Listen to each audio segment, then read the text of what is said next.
capítulo 11, do verso 25 a 30. Mateus 11, 25 a 30. Vamos ler juntos? Por aquele tempo exclamou Jesus: graças te dou, ó Pai, Senhor do céu e da terra, porque ocultaste estas coisas aos sábios e instruídos e as revelaste aos pequeninos. Sim, ó Pai, porque assim foi o teu agrado. Tudo me foi entregue por meu Pai. Ninguém conhece o Filho senão o Pai, e ninguém conhece o Pai senão o Filho, e aquele a quem o Filho o quiser revelar. Vinde a mim todos os que estáis cansados e sobrecarregados, e eu vos aliviarei. Tomai sobre vós o meu jugo, e aprendei de mim, porque sou manso e humilde de coração, e achareis descanso para a vossa alma, porque o meu jugo é suave e o meu fardo é leve. Toda oração e adoração deve ser um ato de, primeiramente, olhar para Deus e, em segundo lugar, olhar para as pessoas ao nosso redor. Uma oração na qual Deus não é o alvo principal também não trará qualquer benefício às pessoas. Nenhuma adoração que primeiramente não tiver como objeto exclusivo o próprio Deus não terá qualquer efeito na sociedade. O nome disso é teocentrismo, é colocar Deus como centro de tudo. Se Deus não for o centro das nossas orações, o centro da nossa adoração, a nossa vida não vai ter expressão alguma. Hoje em dia fala-se muito, de um culto sensível ao que busca, o famoso seeker sensitive, sensível ao que busca. E os proponentes desse tipo de culto dizem assim: você tem que estar atento às pessoas que estão vindo à igreja, que passam por perto aqui da igreja. Você tem de ver a necessidade delas. E aí então pregar conforme a necessidade delas.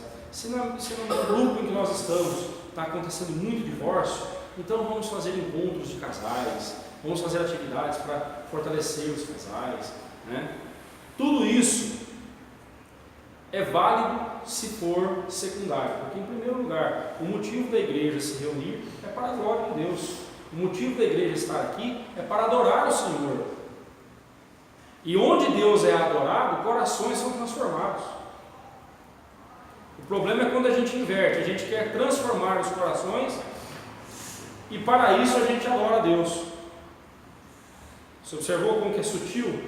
Você inverteu, você colocou em primeiro lugar o homem, em segundo lugar Deus. Você usa Deus como um meio para atingir um fim e não como o fim, a finalidade de tudo. O objetivo de vidas serem transformadas é que Deus seja glorificado. O objetivo de pregarmos o Evangelho e pessoas serem convertidas e se tornarem adoradoras do Senhor é para a glória do Senhor. Onde Deus é o centro, onde Deus é o objeto principal da adoração. Quando eu falo objeto, eu não estou falando aqui coisa, eu simplesmente estou falando de algo, aquele que é o ser adorado, é nesse sentido que eu estou dizendo. Onde Deus é adorado de verdade, corações são transformados.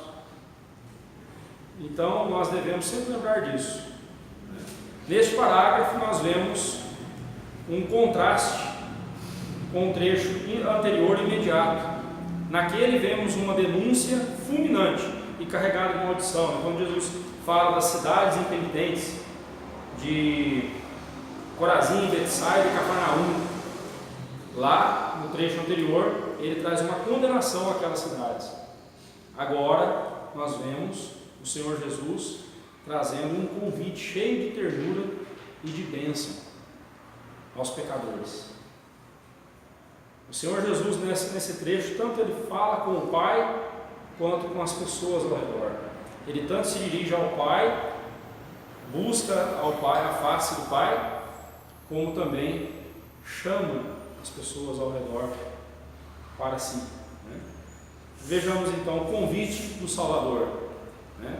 Por aquele tempo exclamou Jesus. Lucas nos dá a ocasião, ou pelo menos o contexto, em que o Senhor Jesus disse essas palavras. Se você abrir lá em Lucas 10, capítulo 10, versículo 1, versículo 17, e em especial o versículo 20, 21 e 22, vamos lá? Lucas 10, em especial o versículo 21 e 22, né?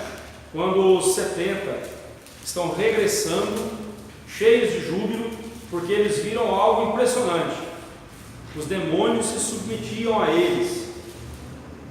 E aí então no verso 20 Jesus diz: não obstante, alegrai-vos, não porque os espíritos se vos submetem, e sim porque o vosso nome está arrolado nos céus.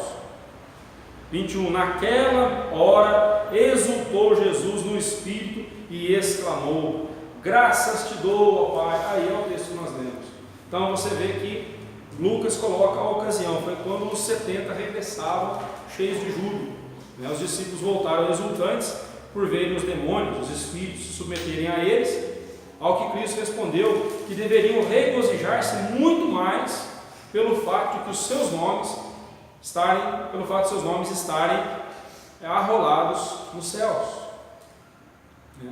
Então nós destacamos aqui 3 verdades nesse texto sobre o convite que Jesus faz aos pecadores aqui no texto. Primeira verdade, esse convite ele é revelado pela vontade do Pai. Versículo 25 e 26. Olhando para o texto a gente vê isso, versículo 25 e 26. Esse convite ele é revelado pela vontade do Pai. Sim, ó Pai, porque assim foi do teu agrado. Né? O que é que foi do agrado de Deus? Vamos ver lá. Os discípulos estavam exultantes por ver os prodígios que realizaram em nome de Jesus. Ao ver a alegria de seus discípulos e o que lhes fora revelado e por eles compreendido, Jesus exclamou, ou seja, respondeu, né? Algumas traduções trazem, e Jesus respondeu, né? Por aquele tempo, Jesus respondeu. Respondeu a alegria deles com gratidão a Deus por ter lhes dado algo tão precioso. E Jesus então louva a Deus dizendo: graças te dou, ó Pai, Senhor do céu e da terra, porque ocultaste estas coisas aos sábios e instruídos e as revelaste aos pequeninos. Daqui a pouco a gente vai ver quem são os sábios, instruídos e os pequeninos aí do texto. O convite é feito a todos, mas somente quem Deus quer é que responde ao convite. Lembra da parábola do semeador? Ele saiu semeando, ele jogou semente para todo lado, né? Mas somente a que cai no terreno certo é que produz. Somente aquele a quem Deus quer a quem Deus quer revelar é que essas verdades são reveladas. Hendrickson ele diz o seguinte: um convite da graça está para ser oferecido. Os sobrecarregados estão para serem instados a ir a Jesus.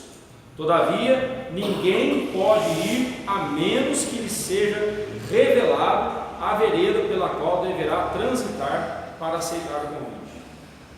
Jesus ele vai dizer lá em João 14,6: eu sou o caminho, ninguém vem ao Pai senão por mim.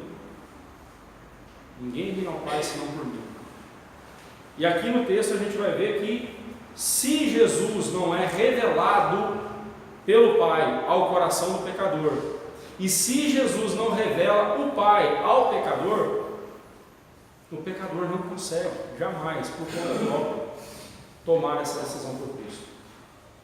Essa decisão é a obra da vontade de Deus. Duas questões chamam a atenção nossa aqui. A primeira: Deus é quem abre os olhos, revela os seus desígnios.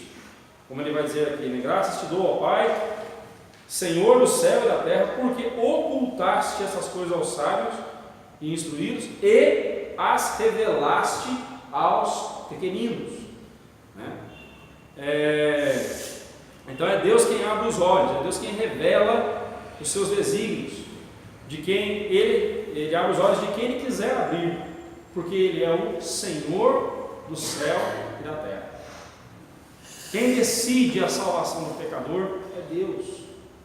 Quem decide sobre a nossa vida é Deus. Se Deus não quiser salvar uma pessoa, essa pessoa jamais será salva. Se Deus quiser salvar também, não tem quem possa impedir. Não tem quem possa impedir Deus de salvar a quem Ele quer salvar.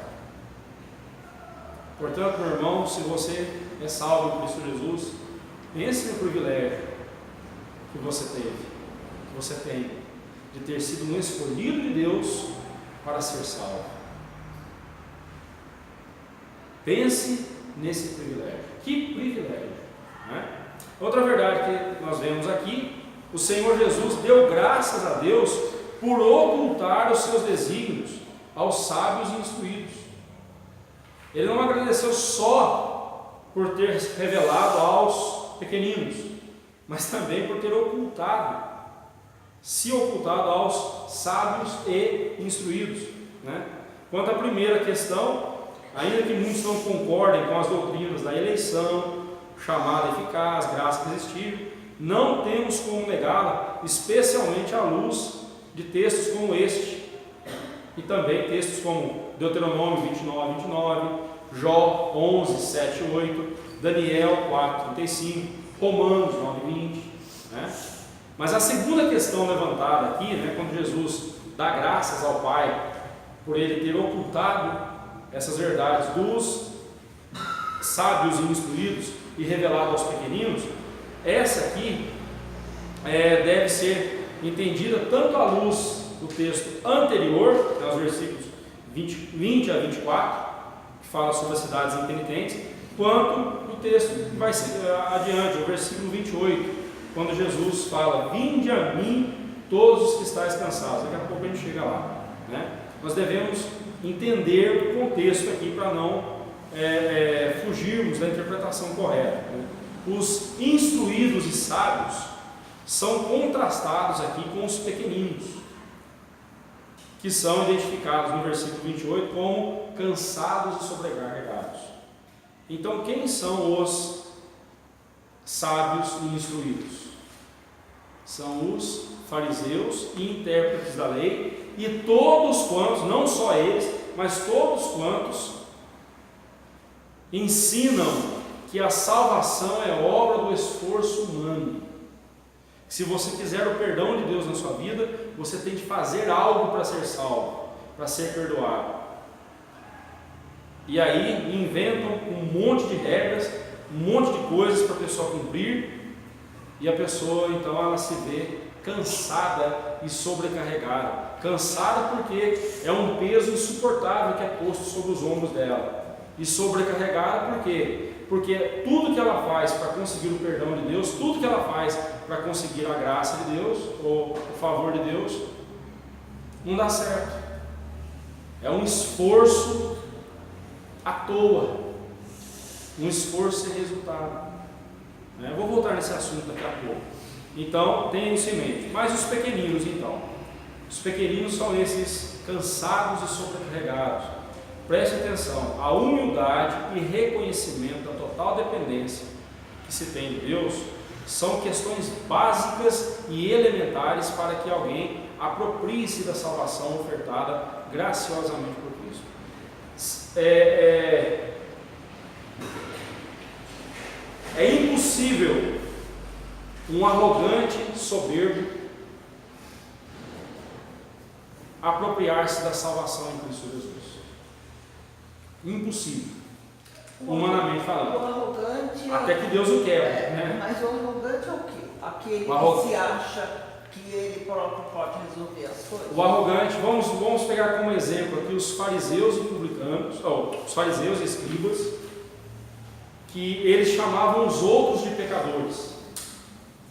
Mas por que eles chamavam os outros de pecadores? Eles não eram pecadores também? Eles achavam que não. Eles achavam que não. Nós somos obedientes à lei. Nós obedecemos à lei, portanto nós somos melhores do que eles. Aquela parábola do fariseu publicano é Ela explica isso. A parábola do fariseu publicano, bem lembrado, né? A parábola do fariseu publicano deixa isso bem claro. Ele batia no peito e dizia: eu sou. Ele orava, interessante que a Bíblia diz que ele orava de si para si mesmo. Eu falei isso para as crianças, se essa é uma oração que Deus não ouviu, ele não só não ouviu, como reprovou. Reprovou. Ele ouviu, mas não entendeu. O humilde é aquele que, diante da graça de Deus, diante do amor de Deus, ele diz: Senhor, tem misericórdia de mim. Eu preciso do Senhor. Eu preciso do teu perdão. Eu sou pobre e necessitado, como Davi diz lá no Salmo 40. Eu sou pobre e necessitado, tem misericórdia de mim. Esse é o humilde. E a estes a salvação é dada. Geralmente eles fazem uma listagem de obras, né? Justamente. O humilde não. O humilde, ele olha para as suas mãos e fala: Senhor, eu não tenho nada de bom para dar para o Senhor, a não ser esse coração sujo, estragado, danificado pelo pecado, que precisa desesperadamente da graça do Senhor. Irmãos, lamentável é o dia que nós louvamos a Deus aqui na igreja, e ao sairmos a gente diz assim: puxa vida, hoje nós mandamos bem, né? Hoje foi maravilhoso. Hoje a dona Miriam arrepiou lá no teclado, né? A dona Odila cantou igual um rouxinol, o coral foi perfeito, não errou uma nota, né? Até o pastor do trombone acertou, né? Hoje, né? Não errou uma nota, foi tudo certinho. Hoje a gente mandou bem. Ah, irmãos, que tristeza, né? A gente, entre aspas, manda bem quando a gente sai da presença de Deus dizendo: Senhor, muito obrigado, porque eu não merecia estar aqui e o Senhor me deu essa oportunidade. Muito obrigado, porque não é o meu melhor para o Senhor, mas é o melhor do Senhor para mim, ou seja, Jesus Cristo. Sabe essa frase que as pessoas dizem aí fora? O melhor de Deus está por vir? Eu pergunto: Jesus não conta? E Jesus não conta? Mas o melhor de Deus está por vir na tua vida, irmã. E Jesus não conta? O melhor de Deus para nós é Jesus. Não é? Vamos lá, vamos em frente. A humildade, então, ela é a humildade e esse reconhecimento que nós temos de Deus, de reconhecimento de total dependência. Nós somos totalmente dependentes de Deus. É a condição básica para que alguém se aproprie da graça de Deus. Nós não apropriamos da graça de Deus por merecimento, mas por carecimento. Todos pecaram ou destituídos, né? Na revista atualizada, carecem da glória de Deus, né? Ou destituídos estão da glória de Deus. Nós somos carentes da glória de Deus, carecemos da glória de Deus, né?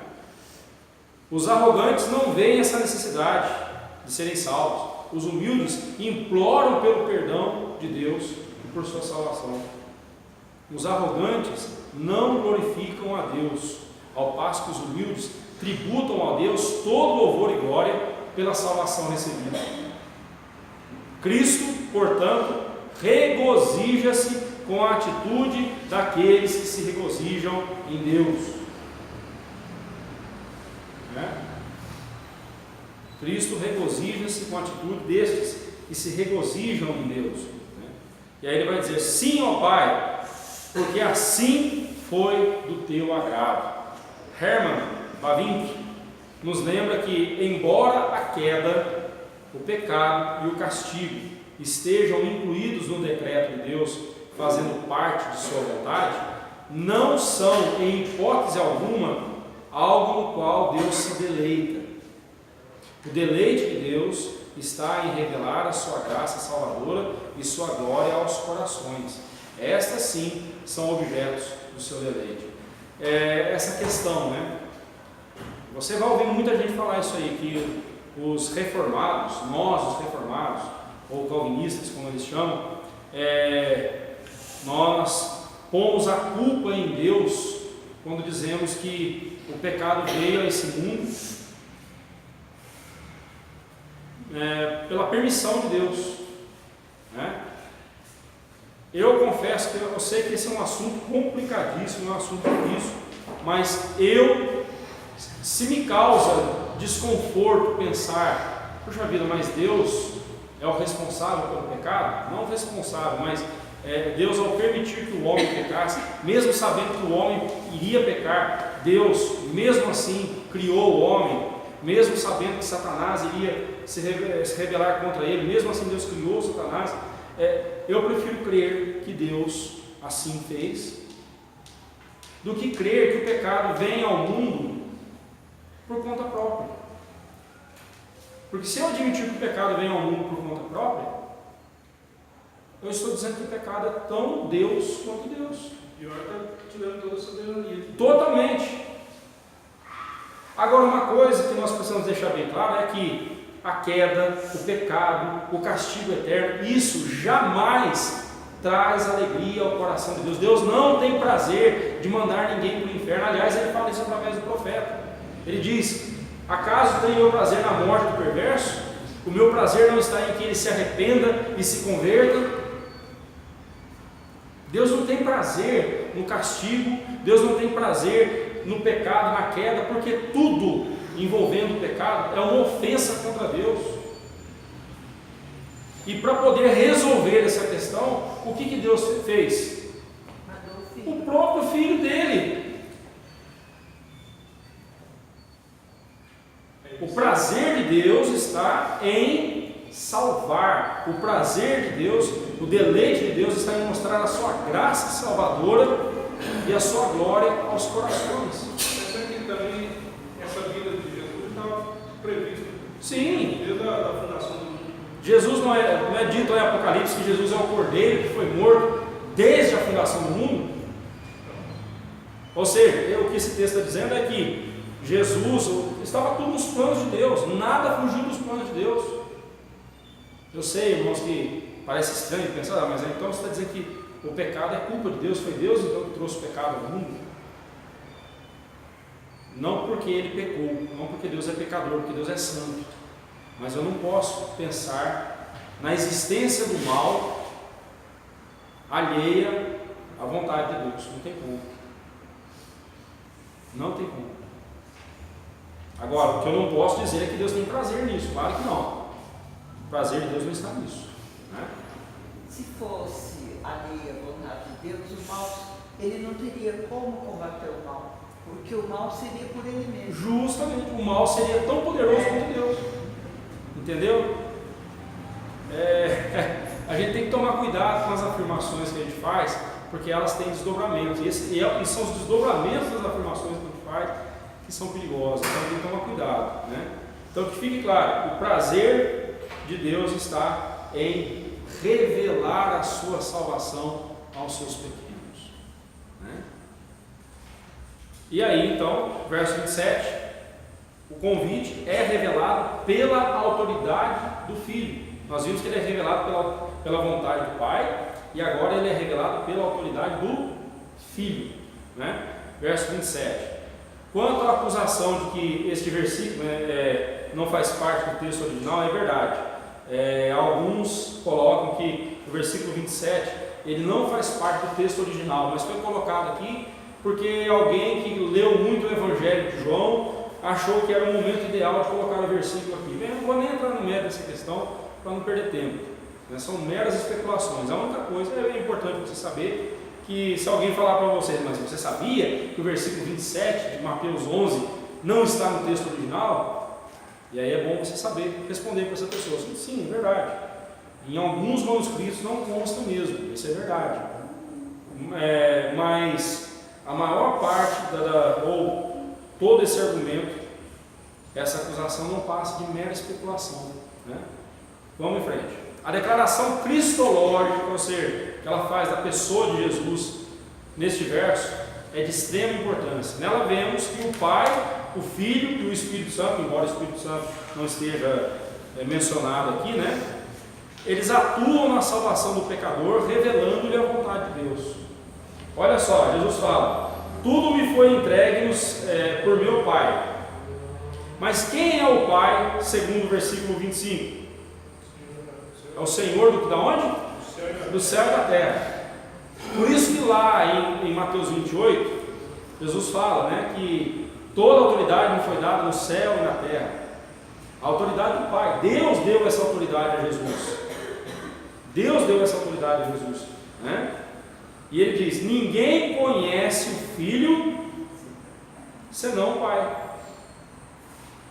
E ninguém conhece o Pai senão o Filho e aquele a quem o Filho o quiser revelar. Quem é a pessoa mais apropriada, não mais apropriada, mas quem é a única pessoa que pode nos mostrar quem é Deus? Jesus. Por que fala que nem conhece? Que só o Pai não conhece o Filho? Aí nós vemos, nós temos, aí o assunto é longo, aí se daria pelo menos mais um estudo bíblico, né? Pelo menos. Mas lembra que lá no Antigo Testamento ninguém podia ver a face de Deus? Ninguém via a face de Deus. Moisés, a Bíblia diz que ele viu a forma de Deus, mas a forma ali era a glória, o esplendor, o brilho da glória de Deus, né? Moisés, e de costas, assim, mas de relance ainda, né? Mas Moisés, ele foi o único que viu algo da glória de Deus, né, na forma como ele viu. Jesus, quando João, lá no capítulo 1, fala da encarnação do Verbo, né, da vinda de Jesus ao mundo, ele fala: e vimos a sua glória como a do unigênito do Pai, né? Ele habitou entre nós, cheio de graça e de verdade, e vimos a sua glória como a do unigênito do Pai. Então, Jesus, é fato que nós não veremos a Deus na glória eterna, nós não veremos a face de Deus, nós veremos Deus na face de Jesus. É interessante que a Bíblia fala, né, que na glória eterna Deus é aquele a quem olho algum jamais viu e nem pode ver, né? Mas por isso mesmo Jesus Cristo, ele nos revela a Deus. Então, se eu quero conhecer a Deus, é através de Jesus, né? Mas eu só posso conhecer a Deus através de Jesus se primeiramente Deus, por meio de Jesus, me chamar para a salvação. Porque a salvação é por meio de Jesus, né? É maravilhoso esse texto, é profundo esse texto, e ele é tão profundo, é tão simples, mas ao mesmo tempo tão profundo, porque eu só posso conhecer a Deus porque Deus primeiramente me chamou. Foi Ele que me escolheu, foi Ele que decidiu revelar-se a mim. E como Ele faz isso? Me mostrando Jesus, através de Jesus, porque eu não posso ir até Deus se não for por Jesus. Ele é o caminho.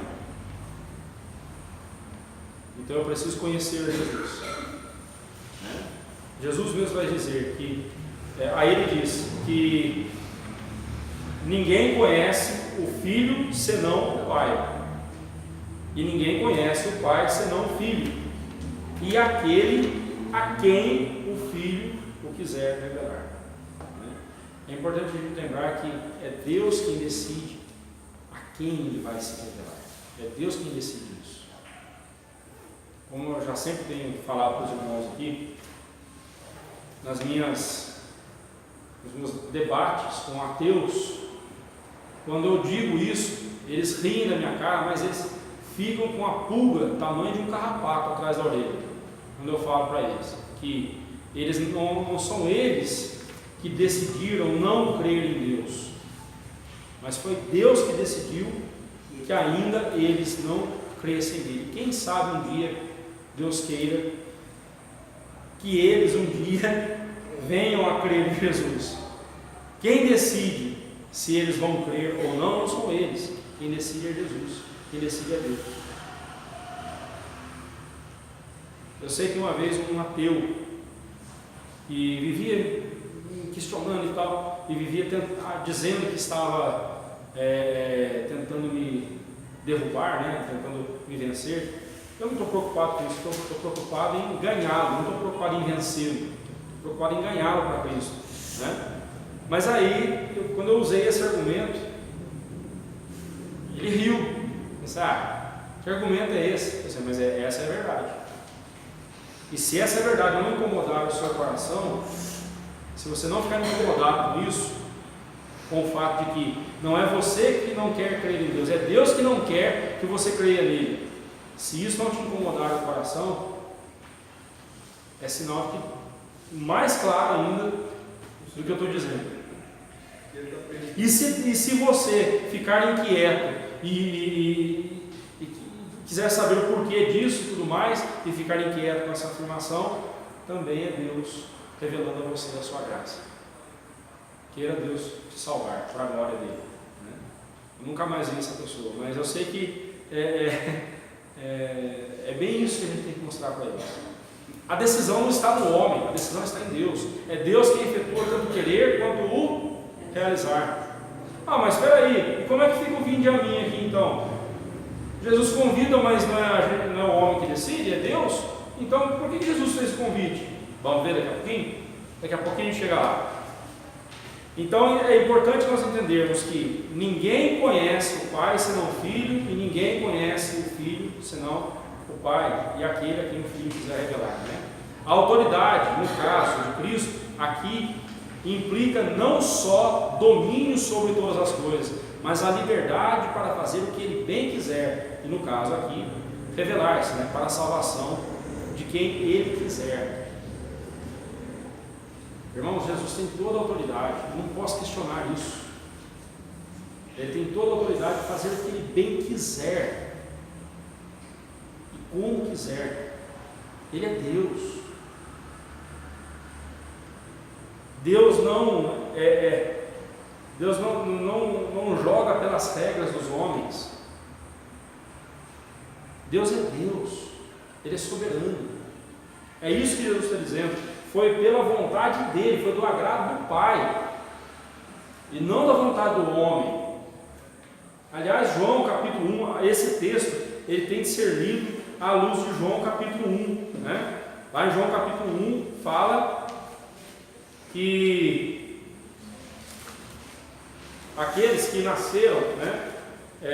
Mas a todos, versículo 12, mas a todos quantos o receberam, deu-lhes o poder de serem feitos filhos de Deus, a saber os que creem no seu nome. Veja bem, João está dizendo aqui que primeiro a pessoa crê, aí em segundo lugar, aí que ela recebe o poder para ser feito filho de Deus. Não, o que João está narrando aqui é o que acontece na hora da conversão.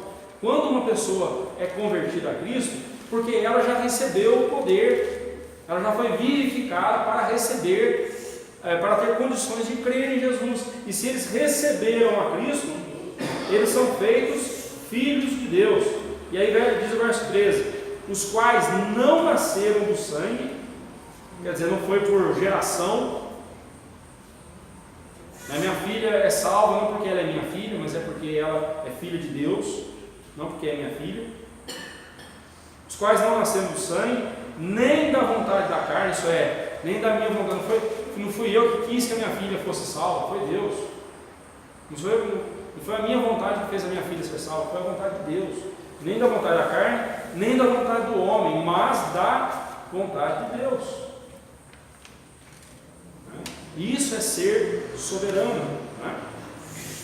Tão imenso e glorioso é o coração desse mediador, que ninguém, senão o Pai, pode sondar as riquezas do conhecimento e da sabedoria desse amor.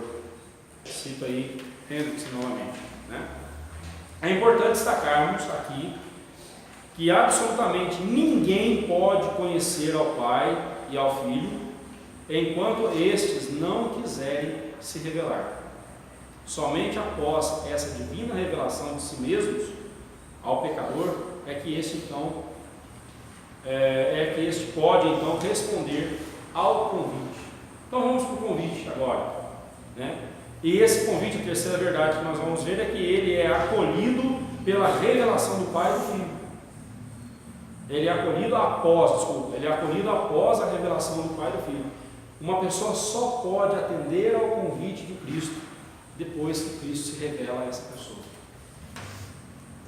Ao ouvir a pregação do Evangelho hoje, essa pessoa tem os seus olhos, é o que a Bíblia chama de vivificação, porque a pessoa estava morta espiritualmente, estávamos mortos em delitos e pecados. Deus então vivifica essa pessoa, dá vida espiritual a essa pessoa. E com essa vida espiritual, agora a pessoa passa a ver as coisas de Deus, passa a ver as verdades. E vendo as verdades de que ele é um pecador miserável que está caminhando para a condenação eterna, e que do outro lado dele tem a graça de Deus convidando ele à salvação, então esse pecador que foi vivificado pelo Espírito Santo, que foi enchido de poder suficiente para olhar, para voltar-se para Deus e dizer: Senhor, tem misericórdia de mim, eu preciso da tua graça. Então esse pecador é salvo. É assim que acontece. Não existe esse negócio de que o pecador está lá fora, aí ele ouve o Evangelho e por conta própria ele resolveu, ele aceitou Jesus. Aliás, a gente precisa deixar bem claro o que significa aceitar Jesus. Se formos literalistas, se formos ao pé da letra, não fomos nós que aceitamos Jesus, foi Jesus que nos tornou aceitáveis a Deus. Foi Deus que nos aceitou por meio de Jesus. Mas é que de uns 200 anos para cá, essa ideia de eu aceitar a Jesus, né, nas práticas evangelísticas, no começo pelo menos era bem explicado, depois foi se diluindo com o tempo, e hoje aceitar Jesus é quase como uma mercadoria de supermercado, né? Eu chego para você e falo: você aceita esse relógio de presente? Dificilmente alguém vai dizer: não, eu não aceito. Eu acho que o senhor fala: você aceita? Todo mundo vai aceitar. Todo mundo vai aceitar. Mas não é isso. Quando nós dissermos às pessoas que elas devem aceitar Jesus, nós devemos deixar bem claro que aceitar Jesus significa: eu abandonei, deixei de lado todas as minhas tentativas para me salvar e recebo o sacrifício de Jesus na minha vida e creio que só o sacrifício de Jesus pode me salvar. E eu aceito o que Cristo diz de mim. Ele diz que eu sou um pecador que precisa da graça dele. Eu aceito, eu concordo com Cristo quando ele diz que eu sou um pecador miserável que precisa dele, e que somente a obra dele na cruz do Calvário pode me salvar. Eu aceito isso que Jesus fala de mim. É isso que a gente tem que dizer para as pessoas, irmãos. E vai voltar naquela questão da humildade, porque se eu não aceitar o que a Bíblia diz de mim, não tem como eu me apropriar da graça de Deus, porque eu estarei sendo arrogante. Sim, irmão? Até essa posição do pecador é o Espírito Santo colocou. Sim, não tenha dúvida. Não tenha dúvida. Agora, por que essa doutrina é tão difícil das pessoas aceitarem? Por quê? Porque no fundo, a gente não gosta de receber algo que não nos custe nada. Nós somos arrogantes, somos orgulhosos. Se eu disser que eu vou dar para você algo, vou te dar um presente, vou te dar alguma coisa, mas quero deixar bem claro: você não merece isso que eu vou te dar. Você merecia o contrário do que eu estou te dando. E eu estou te dando tal coisa porque eu amo você. É possível que você vai sentir um negócio esquisito dentro de você nesse momento. Também não quero. Se for para ser desse jeito, também não quero. Não é assim? Arrogância.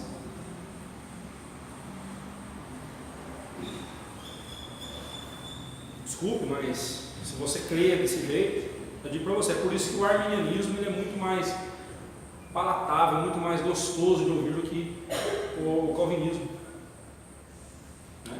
Porque o arminianismo coloca o homem como o piloto da sua vida.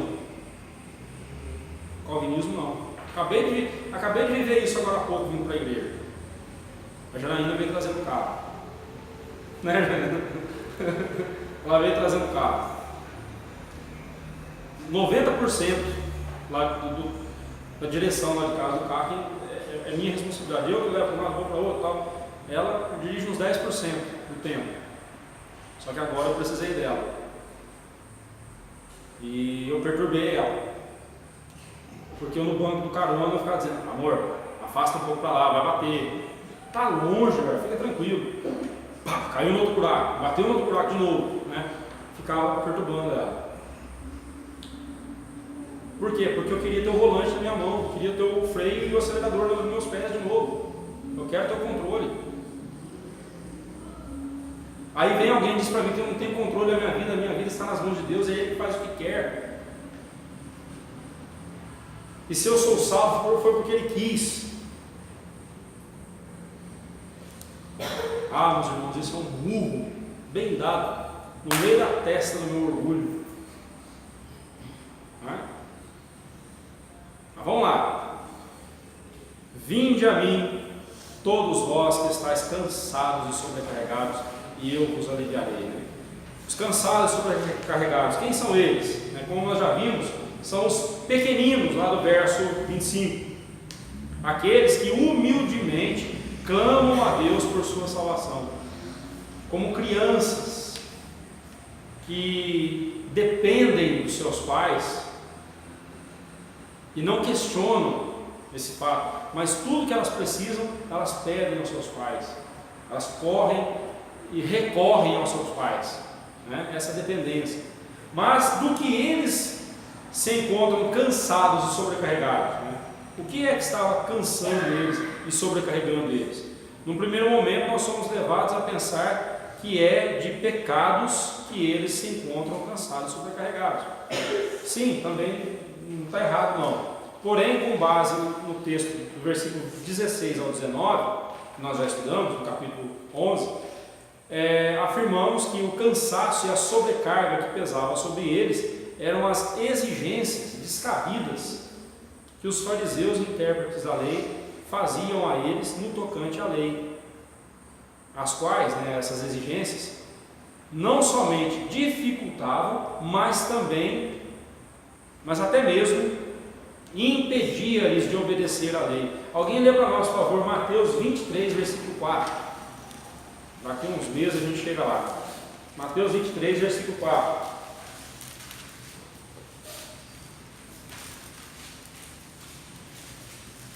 Pois atam fardos pesados e difíceis de suportar, e os põem aos ombros dos homens, mas eles mesmos nem com o dedo querem mover. Pois é.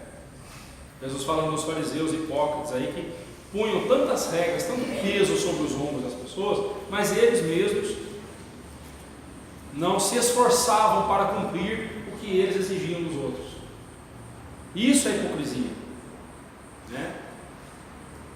Esse conjunto de regras e exigências, esse conjunto que era imposto pelos fariseus e intérpretes da lei sobre as pessoas, trazia a ilusão de que elas seriam salvas somente se fizessem tudo de conformidade ao que esses hipócritas diziam. E como não conseguiam cumprir esse amontoado de exigências sem sentido, as pessoas ficavam sem esperança, pensando que não poderiam ser salvos. Por que existe... só eles podem explicar para a gente melhor aí. Por que dentro do direito, das leis do nosso país existem tantas... Oi? Não, por exemplo, direito penal, direito civil, direito trabalhista, várias, né, que fala, né? Não. Isso aí. Por que existe advogado que ser especialista em direito tributário, advogado que ser especialista em direito civil, direito sei o quê, tal? Por quê? Trabalhista, por quê? Porque se ele for se especializar em tudo, ele não dá conta. Se você pegar o nosso código de lei, é uma coisa desse tamanho, uma coisa absurda. Tem que ter Sim, você tem que ter aquela especificidade ali e trabalhar naquela direção. Os fariseus colocaram, além dos 10 mandamentos, mais de 600 regras que eles mesmos não cumpriam. E aí, eu digo para você, se você não cumprir tudo isso, você não vai ser salvo. Aí a pessoa não conseguia cumprir, o que acontecia? Batia o desânimo, o cansaço, porque se esforçou e não conseguia nada. Batia o desânimo e por causa da sobrecarga. Quando na mente e coração de uma pessoa se arraiga a crença de que dessa forma e somente dessa forma se pode obter a entrada na vida eterna, o resultado, na melhor das hipóteses, é uma penosa incerteza. Com maior frequência se dá a algo pior, ou seja, terror que escraviza, ansiedade que consome, desespero sem qualquer vislumbre de esperança. Quem diz isso é Hendricks, né, na referência que está aí. Quando você coloca tantas normas que a pessoa não consegue cumprir, então entra o desespero. Mas Jesus disse: vinde a mim, e eu vos aliviarei. Cristo promete não só desfazer a incerteza, o temor, a ansiedade, o desespero, Ele também promete dar a paz de coração e mente.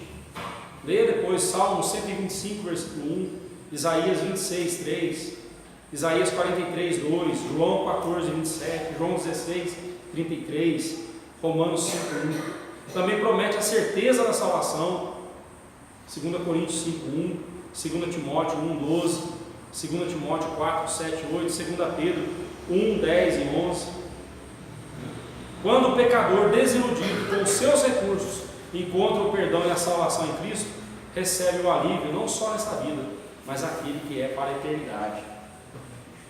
Ele luta, corre, tenta por todas as formas ser salvo. Mas aí quando ele olha e vê que não adiantou nada, mas quando ele recebe a notícia de que Cristo conseguiu fazer por ele o que ele jamais conseguiria fazer por si, o pecador então tem no seu coração o descanso, o alívio que Cristo promete. No versículo 29, Jesus descreve as ações que devem ter aqueles que estão sendo chamados pela graça. Primeiro, eles devem tomar sobre si o jugo de Cristo, né? Jesus usa a metáfora do jugo. Quem é da roça e sabe, né? Quem é da roça como eu sabe o que é o jugo.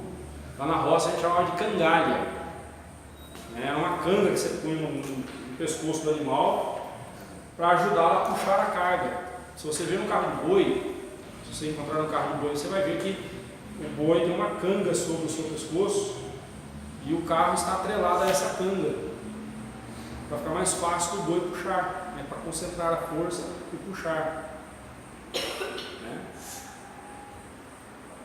Ou então aquela cena de você ver uma pessoa carregando baldes de água, né, ela coloca um varal aqui nas costas, né, e põe os dois baldes aqui e vai se equilibrando. É mais fácil carregar desse jeito. A dona Miriam vai saber. Para carregar piano, a senhora já viu aquele pessoal carregando piano, vai subir com piano no 10º andar. Tem um monte de escada para subir. Como é que eles fazem? Amarram uma corda aqui, né? Uma corda com um cinturão, passam no pescoço certinho. 2 homens levando o piano. Um piano de cauda, né? Um piano comum. Pesa quantos quilos o negócio aqui? Uns 500 quilos, né? Por aí. Mas 2 homens levantam com facilidade. Se for para segurar lá no Ibel, você lembra? Quando a gente mexia naqueles pianos? Eu lembro uma vez que a Martinha inventou de trocar o piano de lugar lá no Salão 9 e tinha uma escadaria para subir. Ela juntou uns 10 rapazes para carregar o piano, para subir numa escada apertada. Meus irmãos, aquele dia eu vi que eu ia mais cedo para o céu. A coisa foi feita, né? O dia que eu vi 2 caras carregando um piano, eu não acreditei. Só aquela cinturão amarrado no pescoço, na cintura, eles levavam o piano tranquilamente. O jugo adequado, ele facilita carregarmos a carga. E é isso que Jesus fala: tomai sobre vós o meu jugo. Vida cristã tem jugo, tem peso, tem responsabilidade. Vida cristã não é maré mansa, não é sombra e água fresca. Vida cristã tem responsabilidades a serem cumpridas. Mas Cristo diz: o meu jugo é diferente do jugo deles. Eles colocam um fardo tão pesado sobre vocês, mas o meu fardo é leve. É leve não porque ele é inconsistente, não porque ele não tem conteúdo, não. Ele é leve porque eu ajudo vocês. Eu ajudo vocês a carregarem o seu fardo, né? E assim nós vemos Jesus nos convidando, né? O jugo aí a que ele se refere, o jugo dos fariseus, era a soma total das obrigações que, segundo o ensino dos rabinos, uma pessoa deveria assumir. Aí Jesus fala: então tomem o meu ensino. E essa é a segunda atitude: aprender de Cristo. Tomar o jugo de Cristo sobre si é tornar-se seu discípulo, seguindo-o em cada momento da vida. Ser discípulo é dispor-se a aprender com o mestre. Os ensinamentos dos rabinos e fariseus eram sobre o que as pessoas deveriam fazer para serem salvas. O ensinamento de Cristo era a sua autorrevelação, portanto, tratava-se do que ele faz para salvar as pessoas. Stanley Jones diz que religião é o homem buscando a Deus, por isso mesmo existem muitas religiões, mas o Evangelho é Deus buscando o homem, por isso existe só um Evangelho. O Evangelho não é o que eu faço para ser salvo, o Evangelho é o que Deus fez para me salvar. Isso é o Evangelho. Novamente, tem que ser humilde para poder aceitar isso. Se você for orgulhoso, você não conseguirá aceitar. Aprender de Cristo é reter o próprio Cristo em nosso coração e por isso mesmo sermos moldados conforme o seu caráter, Romanos 8, 28 a 30, e tornarmos mansos e humildes como Ele e por meio dele. E por fim Jesus diz: e achareis descanso para vossas almas. Essas palavras são cumprimento lá de Jeremias 6,16. Jeremias 6,16. E não uma mera alusão àquele texto, né? Um descanso que será desfrutado não somente lá na eternidade, mas desde já, né? E Jesus termina dizendo: porque o meu jugo é suave e o meu fardo é leve.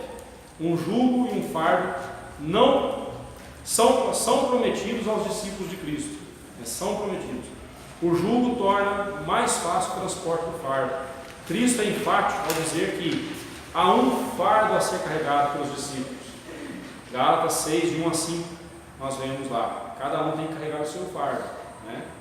Mas nessa vida a gente precisa da ajuda dos irmãos também, ajudando-nos a carregar os nossos fardos, né? As nossas cargas. A vida cristã tem responsabilidades, não um fardo pesado como imposto pelos hipócritas, mas um que é suave e leve. Como eu disse, que não quer dizer que ele não tinha consistência e conteúdo, mas sim que a carga que o crente carrega sobre si está perfeitamente ajustada à sua vida e às condições de cada um. Deus não vai exigir de nós algo para o qual Ele não nos tenha capacitado.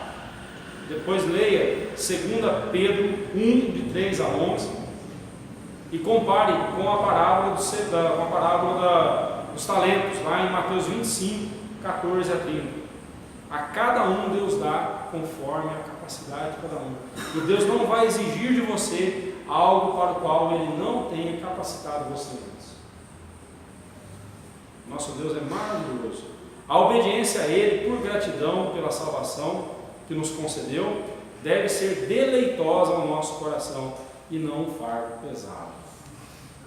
Obediência por amor e por gratidão. Aplicação prática para nós aí, irmãos. Vinde, tomai e aprendei, é o convite de Cristo.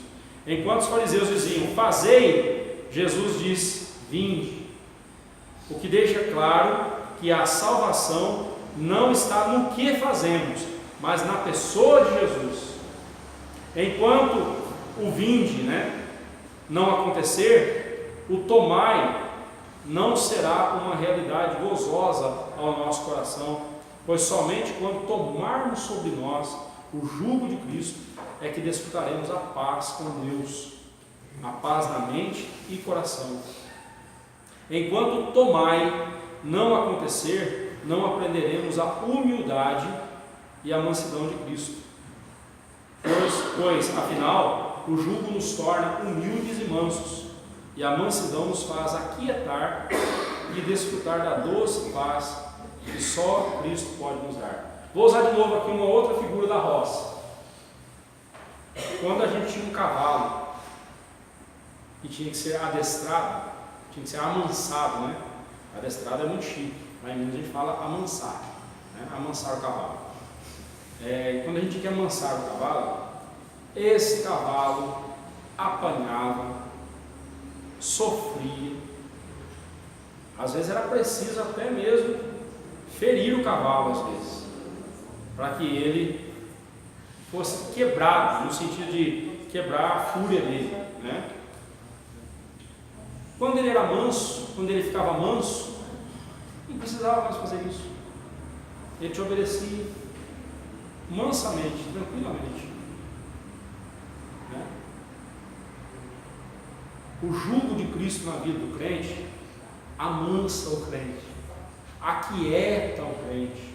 E quando a gente se aquieta em Deus, o que a gente experimenta? Paz.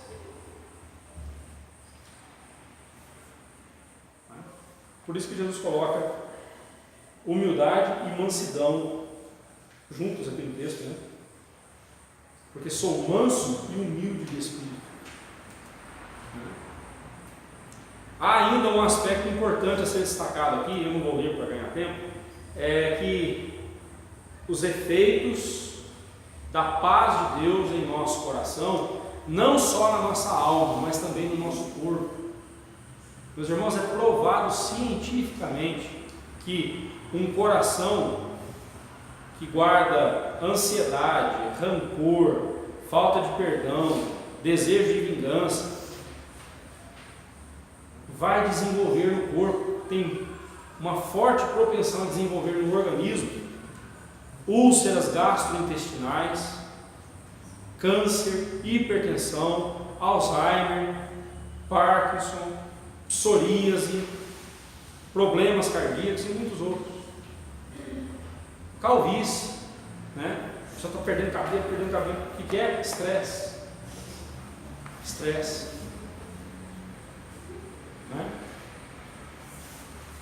Tudo isso é falta de paz no coração. Agora, a paz que nós precisamos, primeiramente, é aquela de Romanos 1,5: justificados, pois, mediante a fé, temos paz com Deus. Essa tradução não ficou muito boa. A tradução mais acurada seria: justificados, pois, mediante a fé, estamos em paz com Deus. Qual a diferença? Por exemplo, eu briguei com o senhor Alair, mas agora nós estamos em paz, irmão? Não brigamos, não. Bom exemplo, eu briguei, mas agora nós estamos em paz, irmão? Nós fizemos as pazes. Cristo nos fez as pazes. Se você continuar o teu texto de Romanos 5, você vai ver que Cristo nos reconciliou com Deus. Nos reconciliou com Deus.